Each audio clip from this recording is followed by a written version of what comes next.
చెప్పండి, ఇబ్బంది ఏం లేదు. అందరూ నేను ఇంకా చూశాను, ప్రతి ఒక్కరు పార్టిసిపేట్ చేయాల్సింది, అందరూ మాట్లాడాల్సింది. ఎందుకంటే సార్ వాళ్ళు కూడా అదే కోరుకున్నారు, అందరూ మాట్లాడాలనే అసలు ఈ ప్లాట్ఫామ్ తీసుకొచ్చింది.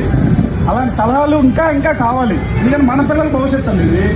మనం పంపిస్తున్నప్పుడు జస్ట్ మన మీటింగ్కి అంటే సారీ అనుకోవద్దు, మనం కూర్చొని ఇవ్వడానికి కాదు, మన సలహాలు చెప్పడానికి. మనవి కూడా ఏమైనా ఉంటే వాళ్ళు కూడా కరెక్ట్ చేసుకుంటారు. ఏమైనా తప్పులు ఇలాంటివి ఏమైనా ఉంటే కొంతమంది బాగానే పార్టిసిపేట్ చేయాలి. ఇంకా బెటర్గా ముందు అందరూ కూడా యాక్టివ్గా పార్టిసిపేట్ చేసి మీ విలువైన సలహాలు మన స్కూల్కి ఇస్తే వాళ్ళు కూడా స్ట్రెంగ్త్ అవుతారు. ఇంకా అంటే చాలా మంది కూడా సాటిస్ఫై మన స్కూల్ గురించి. నేనైతే ఫుల్ సాటిస్ఫై సార్. ఇంకా ఏదన్నా ఉంటే ఇంతకుముందు గ్రీన్ వ్యాలీ ఏంటో సిటీలో కొంచెం మంచి పేరు ఉండే, ఎందుకంటే రాకింగ్ పిల్లలు తర్వాత వెల్సెటెడ్ అంతా గ్రీన్ వ్యాలీలోనే ఉన్నాయి. నేను కూడా అదే వెళ్ళాలనుకున్నాను, కానీ పని సార్ ప్రిన్సిపల్ సార్ గారిని మన ఎక్స్ప్రెస్లీ మేడం గారికి నిజంగా థ్యాంక్స్ చెప్పాలి. మన సోచల మేడం గారికి ఆ రోజు కూడా సార్ ఒక్కసారి సార్ మీ పిల్లల్ని నేను నిలబెట్టాలనే ఉద్దేశంతో ఆ రోజు సలహా ఇచ్చారు. మేడం గారి నమ్మకం మీద మేము ఉంచాం సార్. మేమైతే చాలా సాటిస్ఫై అయ్యాము. సో అలా శ్రీనివాసానికి వదిలేయండి సార్. నెక్స్ట్ మీరు ఎప్పుడైతే దీన్ని తీసుకున్నారో ఎక్సలెంట్ గా యాక్టివిటీస్ కానీ ఎడ్యుకేషన్ కానీ పిల్లలు కూడా అందరూ బాగున్నారు. నాకు అధికారులు కావాల్సింది ఇక్కడ ఉన్న మనం ఎంతమంది ఉన్నాం కాదు, ఇంకా పెరగాలి. అంటే స్కూల్ను చూసి అక్కడ ఎడ్యుకేషన్ చూసి పెరగాలి. అంటే మనమేది క్యాంపెయిన్ చేస్తే రావడం కాదు, బలవంతంగా పోయి క్యాంపెయిన్ చేసి రావడం కాదు. మనంతా తానే వాలంటరీగా జాయిన్ అవ్వాలి. ఆ దాకా మీరు కూడా అలాంటి యాక్టివిటీస్ అలా చేసి మీరు కూడా అక్కడ దాకా మనం ఏదో మార్కెటింగ్ అట్లాగే సార్ ఓన్గా రావాలి. ఒకరికొకరు అంటే వరల్డ్ పబ్లిసిటీ లాగా. అంటే ఇప్పుడు డాక్టర్ గారికి పోతే సార్ ఏమన్నా సార్ ఒక పేషెంట్ వెళ్తే డాక్టర్ గారికి ఎక్కువ మంది పేరెంట్స్ దగ్గర ఈ సంవత్సరం చూస్తే కొంచెం అది చెప్పలేము. యాక్టివిటీస్ మాత్రం అసలు తగ్గించవచ్చు. స్టోరీ రైటింగ్ అంటే నా కూతురు ఆల్మోస్ట్ సైలెంట్, చాలా సైలెంట్, ఆల్మోస్ట్ అందరికీ తెలుసు క్లాస్కి అందరికీ. అలాంటి స్టోరీ టెల్లింగ్కి ఫస్ట్ ప్రైజ్ వచ్చింది. తర్వాత హ్యాండ్ రైటింగ్ నాకు రాదు. హ్యాండ్ రైటింగ్ నా ప్రాబ్లం, నాకు హ్యాండ్ రైటింగ్. నా కూతురికి థర్డ్ ప్రైజ్ వచ్చింది. ఈరోజు అప్పుడు నేను ఇంటికి వెళ్ళిన కాడి నుంచి ఎంత ఆనందంగా ఉందంటే ఎడ్యుకేషన్ ఎప్పుడు నేను స్పోర్ట్స్ చేయలేదు.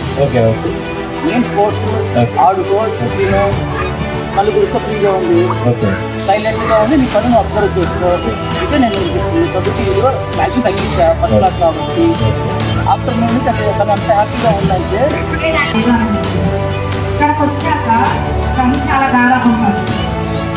తను చాలా చిన్నది మా ఇంట్లో, అందరూ బాగా గారాబం. ఈ సంవత్సరం డైలీ టెస్ట్ ఎంత చేంజ్ చేసినాయి. 5:30కి కలెక్టర్ కానీ అలారం పెట్టుకోండి.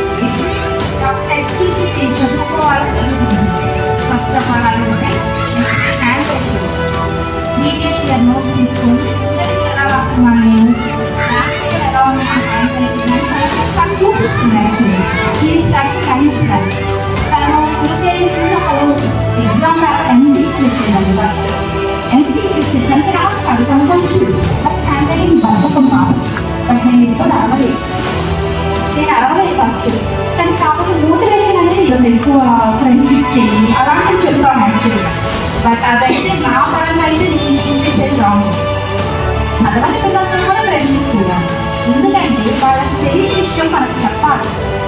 ఎప్పుడు మనం చెప్తామో వాళ్ళకి ఎక్స్ప్లెనేషన్ ఇస్తామో ఆటోమేటిక్గా మనం ఏం చేస్తామంటే మన పిల్లవాడికి ఆ సబ్జెక్ట్ మళ్ళీ చెప్పక్కర్లేదు, తనకు వచ్చేటట్టుగా నువ్వు చెప్పాలి. యాజ్ ఏ ఫ్రెండ్గా నువ్వు తను చదవండి. ఒకటి, ఇంట్లో పేరెంట్స్ స్టూడెంట్స్ ఎంత ఫ్రీగా ఆ ఎన్విరాన్మెంట్లో ఉండగలుగుతున్నాడో అలానే స్కూల్లో ఉండగలగాలి. అలా ఉండాలి అనే మనస్తత్వం వాడికి ఉన్నప్పుడు నేను స్కూల్కి సెలవు పెడతాను మాట పొరపాటు కూడా. అసలు స్కూల్కి సెలవు పెట్టాను, నేను స్కూల్కి వెళ్తానని అంటాడు. ఫర్ ఎగ్జాంపుల్ మీరు ఒక ఊరికి వెళ్ళారు, తిరిగి వచ్చేసరికి 10 అయింది. 10 అయినా కూడా అమ్మ నేను స్కూల్కి వెళ్తాను, ఇబ్బంది ఏం లేదు, ఇంటర్వెల్ తర్వాత 10:30 నేను వెళ్తాను.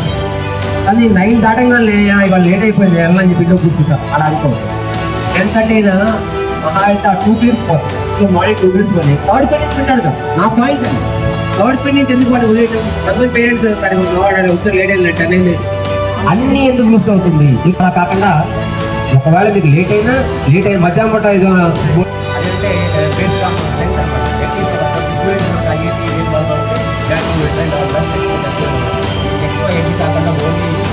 లేదు